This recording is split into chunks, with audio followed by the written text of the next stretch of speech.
el 10 de enero de 1920, Estados Unidos tomó una decisión que parecía moral, lógica y hasta necesaria: prohibir el alcohol para salvar a la sociedad. Pero lo que nadie imaginó es que esa ley no solo no eliminó el problema, sino que creó uno mucho más grande, uno que todavía hoy define el crimen moderno. Si esta ley no hubiera entrado en vigor, probablemente palabras como mafia, contrabando o crimen organizado tendrían un significado muy distinto.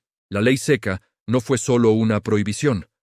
Fue un experimento social masivo, aplicado a millones de personas, sin considerar cómo reaccionan realmente las sociedades cuando se les quita algo que desean.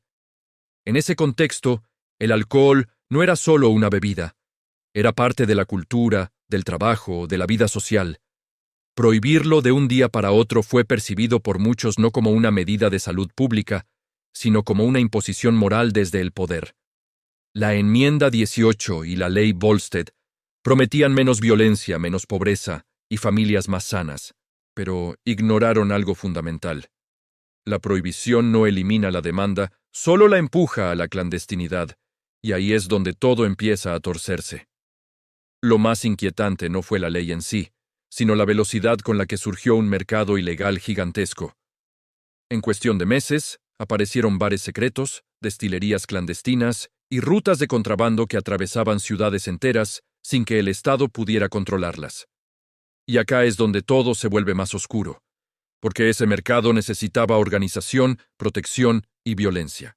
Así, casi sin quererlo, el gobierno estadounidense creó las condiciones perfectas para que grupos criminales se profesionalizaran, se armaran y se enriquecieran como nunca antes. La figura del contrabandista romántico duró poco, porque rápidamente fue reemplazada por estructuras jerárquicas, con jefes, sicarios, contadores y policías comprados. Por primera vez, el crimen dejó de ser improvisado para convertirse en una empresa. Pero lo más inquietante no fue la corrupción evidente, sino la normalización del delito. Millones de ciudadanos comunes empezaron a violar la ley todos los días, no por rebeldía, sino por costumbre, erosionando la autoridad del Estado de una forma silenciosa, pero profunda. Mientras tanto, las cárceles se llenaban, los tribunales colapsaban y la violencia aumentaba, exactamente lo contrario a lo que la ley había prometido. Y aún así, durante años, el gobierno insistió en sostenerla. Este fue solo el comienzo, porque lo que estaban haciendo en las sombras no era un problema temporal.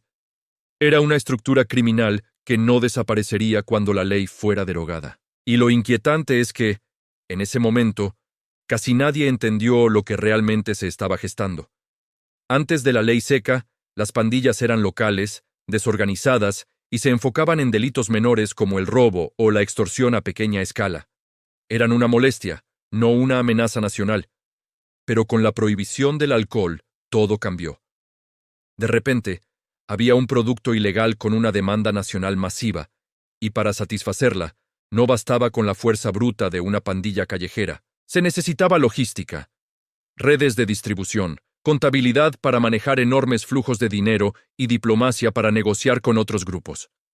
El alcohol ilegal se convirtió en el petróleo de la era del crimen, un recurso que valía millones y que requería una infraestructura empresarial para explotarlo. Pensemos en cómo funcionaba. No era solo cuestión de destilar alcohol en una bañera. Había que importarlo desde Canadá, el Caribe o México. Eso implicaba flotas de barcos rápidos, camiones para el transporte terrestre y almacenes secretos en las ciudades. Una vez en la ciudad, el alcohol debía distribuirse a miles de bares clandestinos, conocidos como speakeasies. Cada uno de estos pasos requería coordinación, sobornos a la policía, guardacostas y políticos, y un sistema para lavar el dinero. El crimen organizado no nació de la violencia, nació de la necesidad de administrar una cadena de suministro compleja y completamente ilegal. Fue en este contexto donde figuras como Al Capone en Chicago o Lucky Luciano en Nueva York pasaron de ser matones a convertirse en directores ejecutivos del crimen. Capone, por ejemplo, no era solo un gángster, era un genio de la logística. Controlaba destilerías, cervecerías, flotas de camiones y una red de distribución que empleaba a más de 1,000 personas. Su organización generaba ingresos equivalentes a más de $1,500 millones actuales. Pero este nuevo modelo de negocio tenía un problema: la competencia. Cuando varias organizaciones criminales compiten por el mismo mercado ilegal, el resultado es la violencia. Las calles de ciudades como Chicago se convirtieron en campos de batalla. La famosa masacre de San Valentín de 1929, donde los hombres de Capone asesinaron a miembros de una banda rival, no fue un acto de violencia sin sentido. Fue una táctica empresarial brutal para eliminar a la competencia y consolidar un monopolio. La ametralladora Thompson, el Chicago Typewriter, se convirtió en la herramienta de negociación preferida en las disputas territoriales. El gobierno, que había prohibido el alcohol para reducir la violencia, había creado sin querer una guerra de cárteles en sus propias ciudades. Y aquí es donde la historia se vuelve aún más compleja, porque esta nueva generación de criminales entendió algo que sus predecesores no: la violencia es mala para el negocio. Llama la atención y atrae al gobierno federal. Lucky Luciano, un inmigrante siciliano con una visión empresarial, se dio cuenta de que las constantes guerras entre las familias mafiosas de Nueva York eran contraproducentes. En lugar de matarse entre sí, propuso una solución radicalmente distinta: crear una junta directiva del crimen. En 1931, Luciano organizó una reunión con los jefes de las principales familias criminales de Estados Unidos y fundó la Comisión. Esta era, en esencia, un gobierno en la sombra para el crimen organizado. Su función era mediar en disputas, establecer territorios y decidir sobre asuntos importantes, incluyendo la autorización de asesinatos de figuras problemáticas. La comisión transformó a la mafia de un conjunto de bandas en guerra en un sindicato nacional del crimen, coordinado y mucho más eficiente.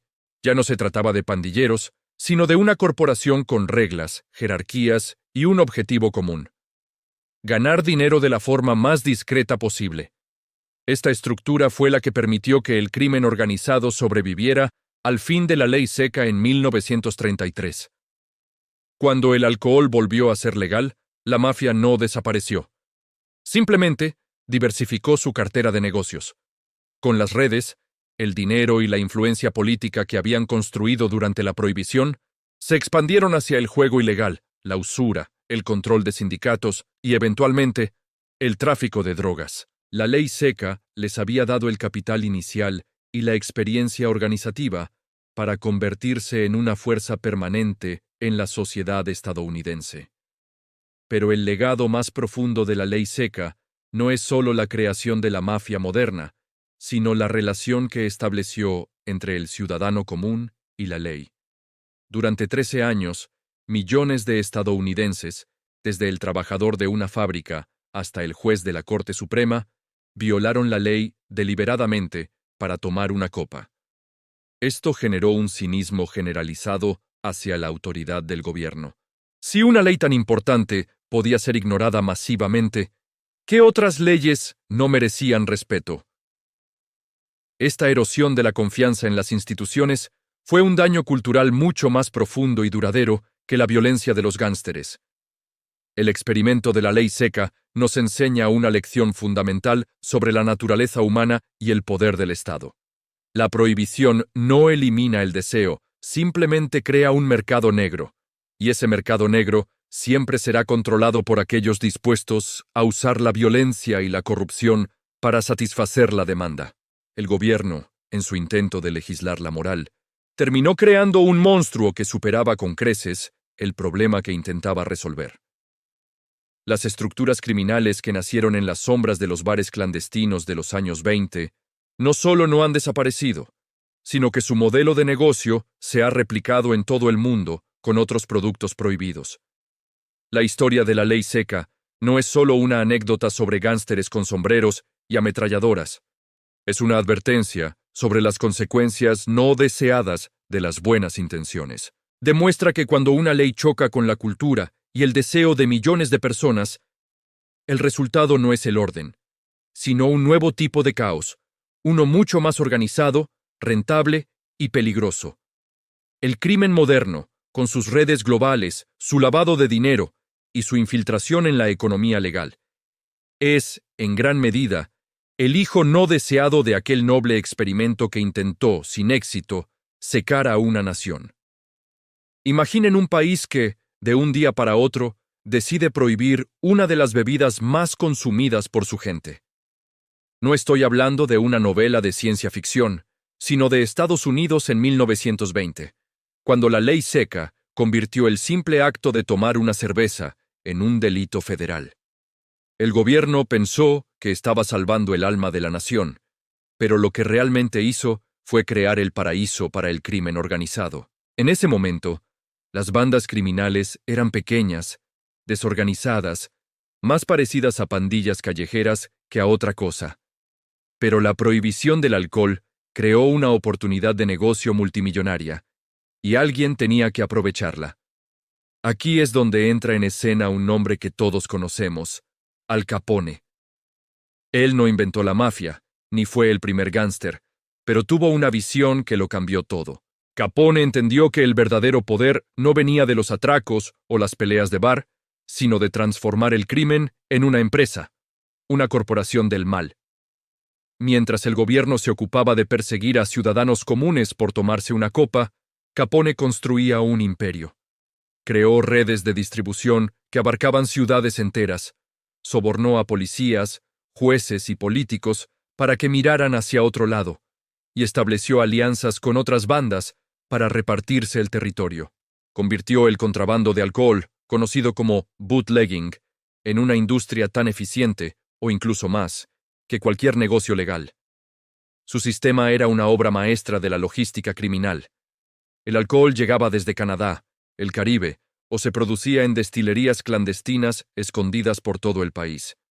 Luego, una flota de camiones y coches, a menudo conducidos a velocidades de vértigo, lo distribuía a miles de bares secretos, los famosos speakeasies. Estos lugares, ocultos detrás de fachadas de tiendas o en sótanos discretos, se convirtieron en el epicentro de la vida social de la época. Para entrar, necesitabas una contraseña, y adentro te encontrabas un mundo de música jazz, baile y, por supuesto, alcohol prohibido.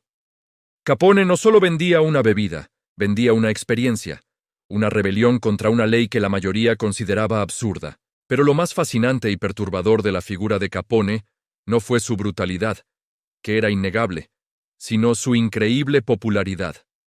En una época de crisis económica y desconfianza hacia el gobierno, mucha gente veía a Capone no como un villano, sino como una especie de héroe popular.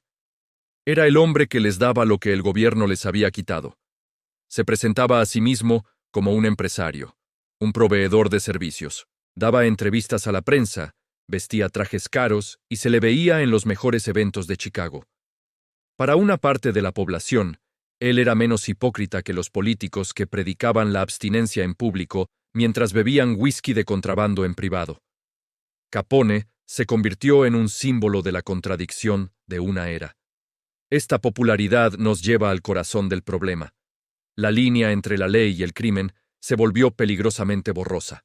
¿Cómo puedes combatir a un imperio criminal cuando una parte significativa de tus propias fuerzas del orden está en su nómina? Policías que debían arrestar a los contrabandistas eran quienes los escoltaban. Jueces que debían sentenciarlos recibían sobornos para desestimar los casos.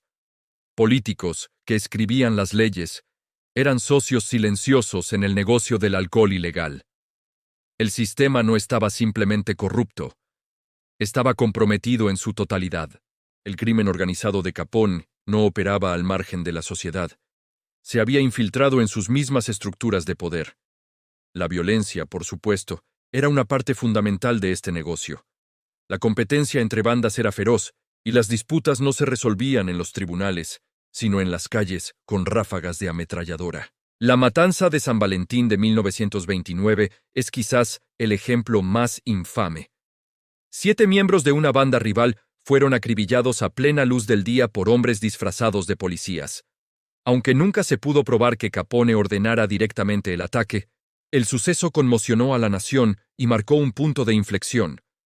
La gente empezó a ver la verdadera cara de la violencia que sostenía ese imperio clandestino. El Robin Hood de Chicago se reveló como lo que realmente era, un jefe criminal despiadado. Finalmente, en 1933, después de 13 años de caos, corrupción y violencia, el gobierno de Estados Unidos admitió su error. La ley seca fue derogada. La gente celebró en las calles, los bares volvieron a abrir legalmente y parecía que la pesadilla había terminado.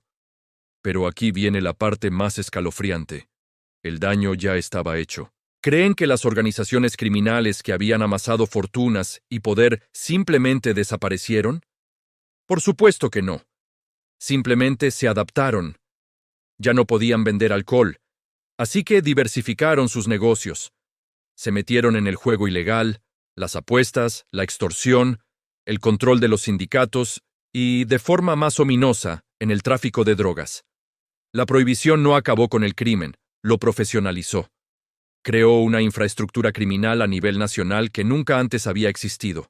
Les enseñó a los gánsteres cómo operar como corporaciones, cómo corromper el sistema y cómo lavar su dinero. Las familias mafiosas que se consolidaron durante la ley seca siguieron operando durante décadas, convirtiéndose en una sombra permanente en la sociedad estadounidense. El monstruo que el gobierno había creado para combatir el alcoholismo resultó ser mucho más peligroso y difícil de erradicar. La gran lección de la ley seca no tiene que ver realmente con el alcohol. Tiene que ver con el poder y con las consecuencias imprevistas de las buenas intenciones.